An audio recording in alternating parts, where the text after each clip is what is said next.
Hello everyone, welcome to our YouTube channel. In this video we will discuss the work function को वही हम बोलते हैं Helmholtz energy. देखो वैसे तो हमारे पास थर्मोडायनामिक क्वांटिटी जैसे आपकी इंटरनल एनर्जी होती है, वर्क है, हीट है, एंथैल्पी, एंट्रोपी, डिफरेंट टाइप होती है, लेकिन टू सबसे ज़्यादा मोस्ट होते हैं। एक तो work function Helmholtz of free energy and Gibbs free energy. देखो इसको हम डिनोट करते हैं जैसे ए से, ये आपने देखा भी होगा यू माइनस में टी एस। ठीक है, मैक्सवेल स्क्वायर में भी हमने वैल्यू कैलकुलेट की थी रिलेशन से। ठीक है, इसको बोलते हैं वर्क फंक्शन। ए से हम डिनोट करते हैं, यू क्या है यहाँ पे internal energy, T temperature, S आपके पास एंट्रोपी है। अब देखो इसको फिजिकल सिग्निफिकेंस देखना है आपको, उसको समझने के लिए हम ये वैल्यू कुछ कैलकुलेट करेंगे। ठीक है, अब देखो फर्स्ट हम टू प्रोसेस ले रहे हैं यहाँ पे, तो फर्स्ट वाले की ए वन इक्वल टू जाएगा यू वन माइनस में टेम्परेचर कॉन्स्टेंट। हम कौन सा प्रोसेस ले रहे हैं यहाँ पे, आइसोथर्मल, तो मीन्स टेम्परेचर तो कॉन्स्टेंट रहेगा दोनों में, two T into S one. ये तो आप मान लो स्टार्टिंग स्टेट के लिए, इनिशियल स्टेट मान ली हमने। ठीक है, अब ये सेकेंड वर्क फंक्शन देख रहे हैं हम, U two minus T into S two, ये आपके पास फाइनल स्टेट के लिए। ठीक है, ये हमने मान लिया फाइनल स्टेट के लिए, तो ये हो जाएगा वर्क फंक्शन फर्स्ट वाला जहाँ पे इनिशियल स्टेट है, और ये सेकंड स्टेट है। अब हम चेंज निकाल रहे हैं, तो कैसे निकालेंगे उन दोनों के बीच में, भाई चेंज कितना हुआ, इंक्रीज कितना हुआ फंक्शन, तो value A two minus I one, कितना चेंज आ जाएगा, वो जाएगा यू टू माइनस में टी एस टू। सिंपल इसमें से सब्ट्रैक्ट कर दो, यू वन माइनस में टी इंटू एस वन।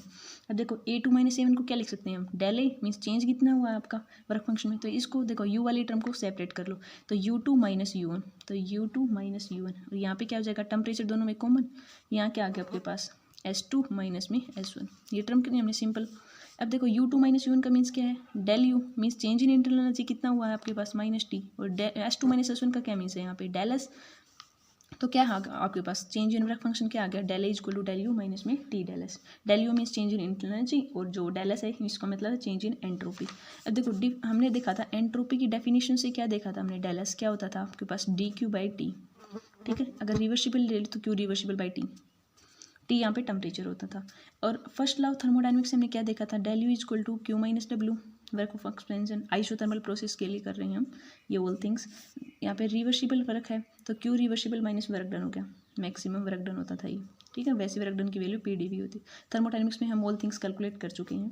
अब हमें क्या करना है, डेल यू की वैल्यू पुट कर दो यहाँ वाली, यहाँ पे पुट कर दो, तो क्या आ जाएगा, del A equal to del U क्या आ गया आपके पास, Q reversible minus work done maximum minus में टी। अब डेल एस क्या होता है आपके पास, क्यू रिवर्सिबल बाई टी, यहाँ पुट करोगे तो क्या आ गया, क्यू रिवर्सिबल बाई टी, से टी कैंसिल हो जाएगा। अब यहाँ पे देखो माइनस का क्यू और ये प्लस का कैंसिल, तो क्या हो गया आपके पास, del A equal to work done maximum, तो माइनस डेल ए इतना आ गया।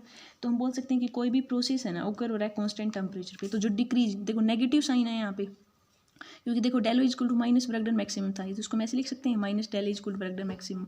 तो इसका मीन्स क्या है, यहाँ पे डिक्रीज हो रहा है ना वर्क फंक्शन आपका ए, वो किसके इक्वल आ गया, equal to maximum work done by the system. तो जितना उसका डिक्रीजमेंट आएगा वर्क फंक्शन में, ए आपका वर्क फंक्शन होता है, वो किसके इक्वल होगा, जितना आप मैक्सिमम वर्क कर रहे हो उसके इक्वल हमने प्रूव कर दिया, minus del A maximum equal to work.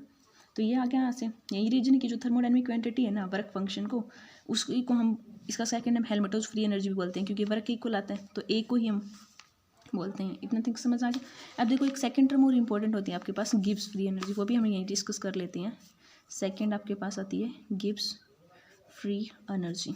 ठीक है, देखो ये रिलेशन होता है आपके पास G equal to H minus T, ये हमने मैक्सवेल स्क्वायर में कैलकुलेट भी किया था, वो आप देख सकते हो वीडियोस चैनल प्लेलिस्ट में है।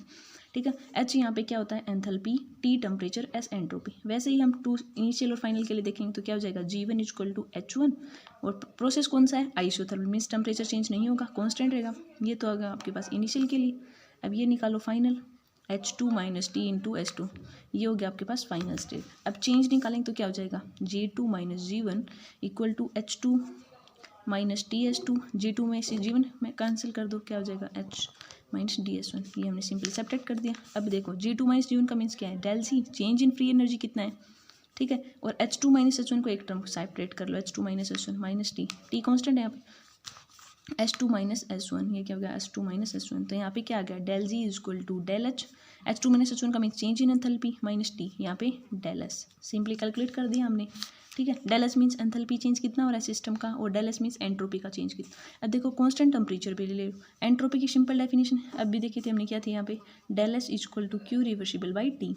अब यहाँ पे देखो क्यू रिवर्सिबल की वैल्यू पुट करनी हो आपको, तो क्या हो जाएगा टी इंटू डेल एस, इतना कर सकते हैं। अब हमने देखा था थर्मोडायनेमिक्स में भी जो एंथैल्पी होती है किसकी इक्वल होती है, H equal to U plus P. Total होती है एंथैल्पी इंटरनल एनर्जी प्लस में वर्क डन का सम। ठीक है, अब चेंज इन एंथैल्पी निकालना चाहो आप, डेल एच की वैल्यू चाहिए हमें, तो हम क्या हो जाएगा डेल यू प्लस में पी इंटू डेल वी। ठीक है, एंथैल्पी चेंज की डेफिनेशन से इतना कर लिया आपने। अब ये वैल्यू यहाँ पे पुट कर दो तो क्या आ जाएगी, डेल एच इक्वल टू, अब डेल एच की वैल्यू क्या आई आपके पास, डेल यू प्लस में पी डेल वी माइनस में टी डेल एस की वैल्यू क्या निकाल दी हमने, क्यू रिवर्सिबल एंट्रोपी की डेफिनेशन से। इतना आ गया आपके पास। अब यहाँ पे देखो इसको कैसे कर लेंगे, del G equal to del U minus में क्यू रिवर्सिबल एक साइड कर लिया, प्लस में क्या आपके पास पी इंटू डेल वी। अब देखो फर्स्ट लॉ ऑफ थर्मोडायनेमिक्स में क्या देखा था, डेल यू किसकी इक्वल होता है, क्यू माइनस डब्ल्यू, और वर्क डन क्या होता है पी डी वी। यहाँ पुट करेंगे तो क्या हो जाएगा, del U equal to Q reversible minus P into del V. ठीक है, इतने टर्म्स आ गए आपके पास। अब ये वैल्यू यहाँ पुट कर दो, देखो del U minus Q reversible है, उसको हम क्या पुट कर सकते हैं, वर्क डन। तो ये क्या हो जाएगा, del G equal to minus work done maximum plus में पी इंटू डेल वी। ठीक है, इसको नेगेटिव लेना चाहे तो क्या हो सकता है, minus del G equal to work done maximum minus में पी इंटू डेल वी। ठीक है, पी डेल वी क्या है, वर्क ऑफ एक्सपेंशन कितना हो रहा है वॉल्यूम के चेंज होने पे, del V means change in volume कितना है। ठीक है, ये स्टैंड्स कर रहा है टोटल वर्क, मैक्सिमम वर्क कितना है, वर्क ऑफ एक्सपेंशन। ठीक है, तो कोई भी प्रोसेस है ना कांस्टेंट टेम्परेचर पे हो रहा या कांस्टेंट प्रेशर पे, तो जो decrease in Gibbs free, minus del G का मीन्स क्या यहाँ पे, decrease in Gibbs free energy means negative decrease हो रही है यहाँ पे, क्या गिब्स फ्री एनर्जी हमारे पास वो किसकी इक्वल आ रही है, मैक्सिमम कितना नेट अमाउंट ऑफ वर्क कितना ऑब्टेन कर रहे हैं हम प्रोसेस से। तो वो कैसे निकालेंगे हम, टोटल वर्क कितना है उसमें से माइनस कर देंगे जो प्रेशर वॉल्यूम का वर्क आएगा। ठीक है, क्योंकि देखो यहाँ पे हमें क्या सजेस्ट कर दिया, माइनस डेल जी इक्वल आया work done maximum minus P del V, work done maximum जो टोटल मैक्सिमम वर्क कर रहे हैं, माइनस में जो पी डेल वी क्या होता है, ये भी सिंपल वर्क ही तो होता है, पी डेल वी भी, ये कितना चेंज।